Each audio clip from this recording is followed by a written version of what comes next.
I want women to get some self preservation, and if not for themselves, then for their children.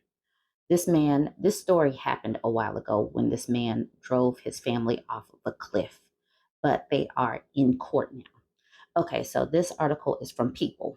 Father who drove his family of four off cliff suffered a psychotic break. That's what his doctors say. On April 24th, two doctors for the defense testified that Dharmesh Arvan Patel experienced an episode that led him to believe that his children may be sex trafficked. So, for that, instead of working to protect his children, he decided to drive off a cliff in their Tesla. Dharmesh Arvan Patel allegedly drove his family's Tesla off a 250-foot cliff at Devil's Slide on January 2nd, while his 41-year-old wife Neha and two children, a 7-year-old girl and a 4-year-old boy, were in the vehicle. Per an arrest report by the California Highway Patrol that was previously reviewed by People, Patel was arrested after the crash at Stanford Hospital on suspicion of attempted murder and child abuse. On January 29th, he was charged with three counts of attempted murder. And what's wild is, why do we have to say allegedly when it was known that he was driving? Why is that so important for people? I don't know. According to San Mateo County District Attorney Stephen Wagstaff, on April 24th, two doctors testified that at the time of the crash, Patel was experiencing a psychotic episode that led him to believe that his two children may be sex trafficked. The California radiologist, 40, also suffered from major depressive orders. The doctors for the defense, Mark Patterson and James Armatront, said, according to the outlet. This is a picture of the scene where it happened. Patel, who has pled not guilty to his charges, is now seeking mental health diversion in his case. Per the LA Times, if granted, he would be released from jail. Following his release, he would be put on a 2-year treatment plan, and if he does not commit another crime or break the rules imposed upon him within those 2 years, all of the charges against him would be dropped, the outlet reported. However, prosecutors opposed the diversion, alleging that the doctor who diagnosed Patel on behalf of the prosecution found that he is suffering from schizoaffective disorder, not major depressive disorder with a psychotic feature. Therefore, they argue Patel would not be effectively treated by the defense's proposed plan. Instead, prosecutors believe the case should stay in court. Wagstaff, who has previously spoken with People about the case, also expressed worry that Patel will be released. He would not be monitored outside of his doctor's visits. That is scary. If he goes off his medication, how do you know? It's not like being on probation or on parole. It's purely the visits with the psychiatrist. At the February court hearing where Patel pleaded not guilty, his defense attorney, Josh Bentley, said his wife, Neha, did not want her husband to face prosecution. So I clicked that hyperlink because what the actual F? Because why would a mom not think a little bit more about her children? This man tried to take you out and your children, and you are like, no, he shouldn't. Absolutely not. Let's see what this hyperlink says. Wife of doctor who drove Tesla off the cliff doesn't want him to face charges. If this is the case, this mom does not deserve to have these children in her care because she is not thinking about their well-being. The wife of a California radiologist who allegedly drove his Tesla over an infamous California cliff on January 2nd with his family inside doesn't want him prosecuted, the man's lawyer reportedly said in court last week. Neha didn't get into detail. She was then quickly rendered medical aid, and that was the statements from her. Chief Deputy District Attorney Sean Gallagher said prosecutors plan to move ahead with the case. Regardless of whether she is cooperative, we believe we have sufficient evidence to prove the charges beyond a reasonable doubt. Patel and his wife were both injured in the crash, and their daughter was hospitalized with injuries, Wagstaff previously told People. Their son sustained just bumps and bruises, but no injuries. Following the crash, Neha allegedly told paramedics that he, Patel, intentionally tried to unalive us. That's what the DA said. And I started this by saying women need to have just a smidge more, actually a lot more instinct for survival. This man is a threat.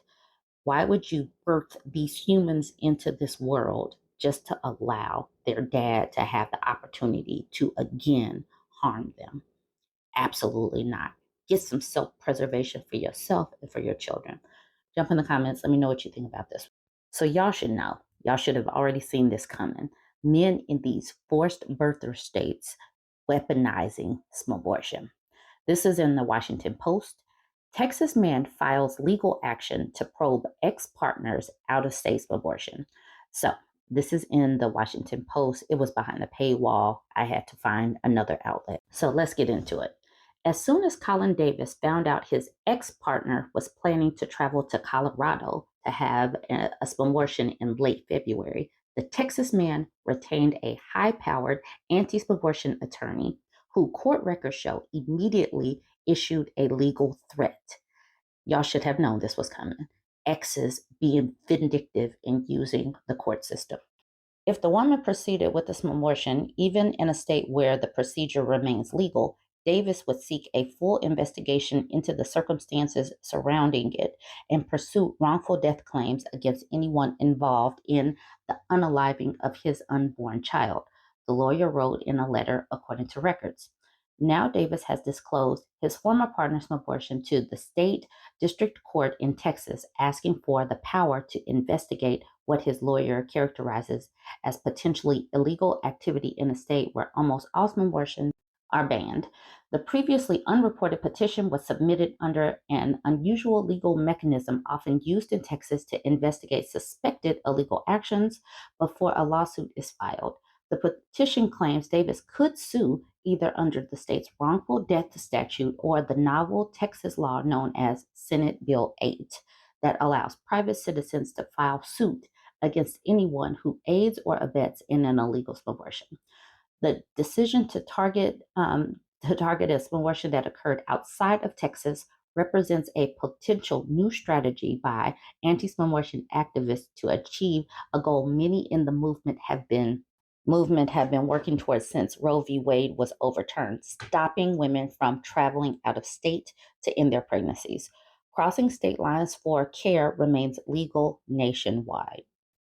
The case also illustrates the role that men who disapprove of their partner's decisions could play in surfacing future cases that may violate bans, either by filing their own civil lawsuits or by reporting the disproportions to law enforcement. Under Texas law, performing one is a crime punishable by up to life in prison and up to $100,000 in civil penalties. Women seeking them cannot be charged under the state's restrictions, but the laws target anyone who actually performs or helps facilitate one, including the people who help distribute the pills.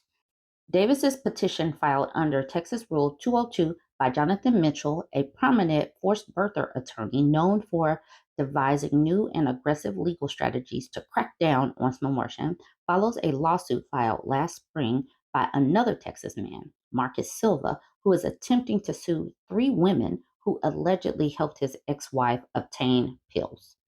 Mr. Davis is considering whether to sue individuals and organizations that participated in the unaliving of his unborn child. Mitchell, widely known as the architect of Senate Bill 8, wrote in Davis's complaint in March. Davis's petition includes no evidence of illegal activity. Davis's former partner ultimately obtained her abortion in Colorado, Davis claims in court documents. Mitchell suggests in the petition that people who helped her procure it could be found liable. Forced birther advocates have tried various tactics to dissuade women from traveling out of state for them. Idaho has passed a law making it illegal for someone to help a minor leave the state for abortion without parental consent, which is currently blocked by the courts, and Tennessee is pursuing similar restrictions. Several Texas cities and counties have passed local ordinances attempting to stop women seeking abortions from using key portions of high traffic highways. They are literally looking to restrict travel of women. They literally are. They are looking. Does this not sound like The Handmaid's Tale? Does this not sound like The Handmaid's Tale when they were trying to stop women from traveling? Mitchell said in a statement that abortions that occur outside Texas can be targets for civil litigation. Fathers of aborted fetuses can sue for wrongful death in states with bans. Even if this abortion occurs out of state, he wrote, they can sue anyone who paid for it, anyone who aided or abetted the travel, and anyone involved in the manufacture or distribution of the drugs. Molly Duane, a senior staff attorney for the Center for Reproductive Rights, described Mitchell's statement and general approach as misleading fear mongering. People need to understand that it is not a crime to leave Texas or any other state in the county for abortion, said Dwayne, who is working with lawyers from the firm Arnold and Porter to represent the women and others targeted in the Davis case.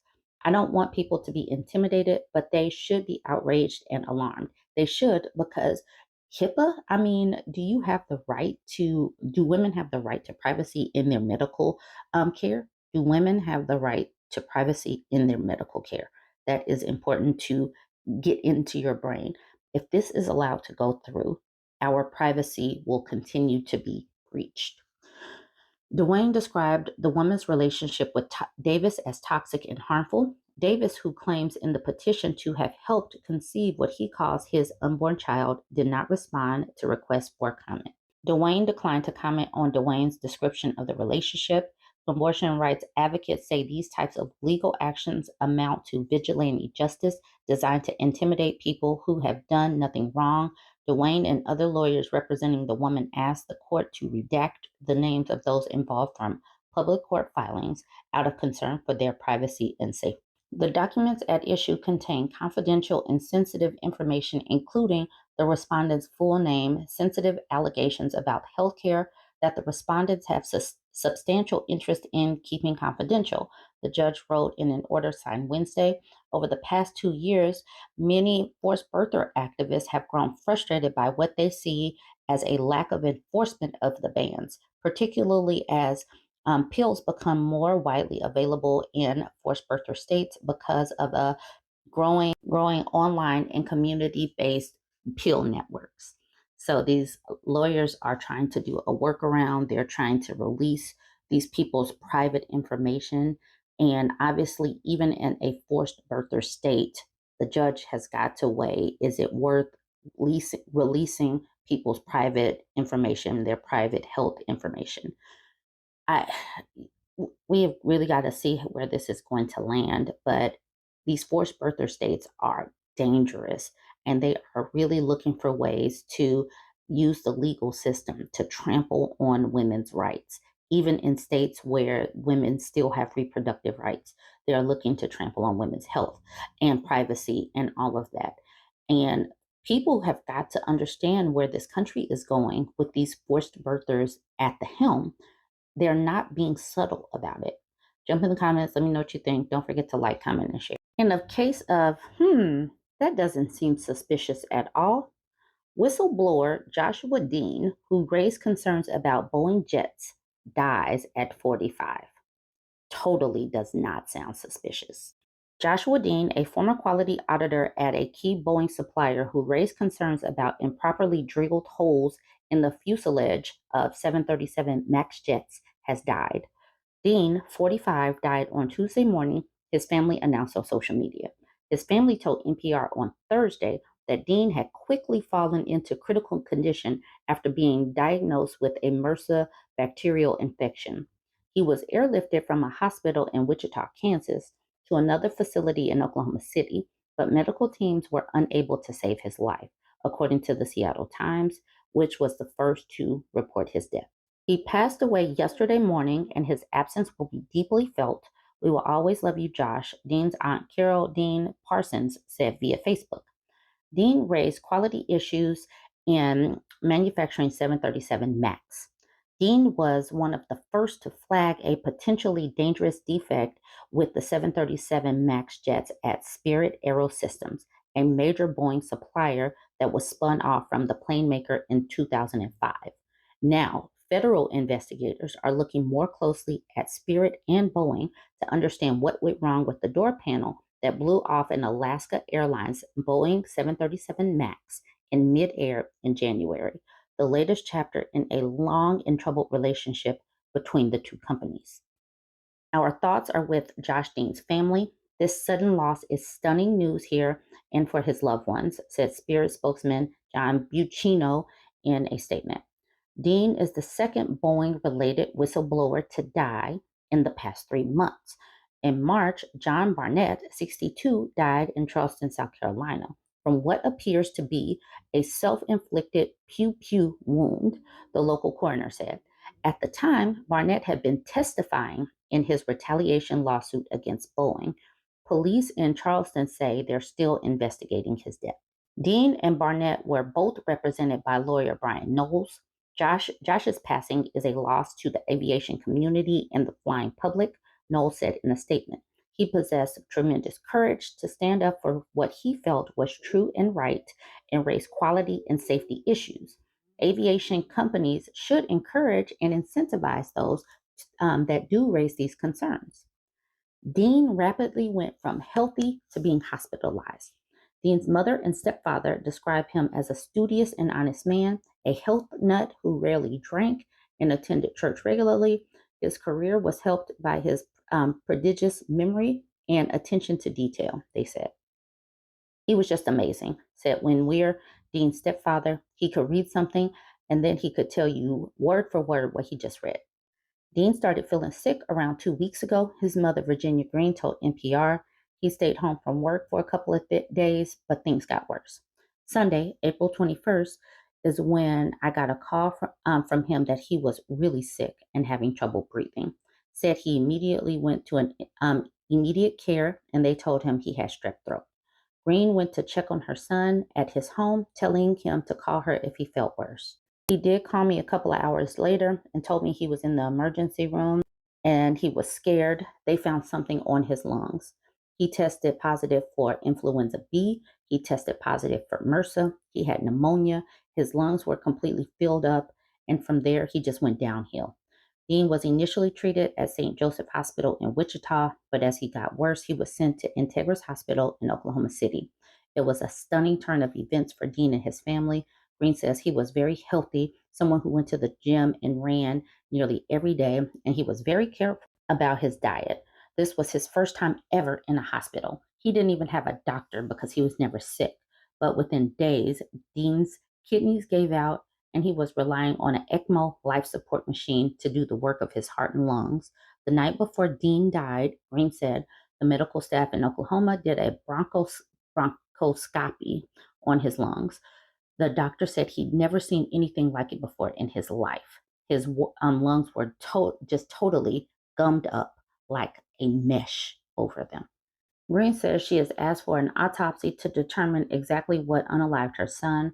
Results will likely take months. We're not sure what he died of. We know that he had a bunch of viruses, but we don't know if somebody did something to him or did he just get real sick. Um, Dean alleged that quality control systems were flawed.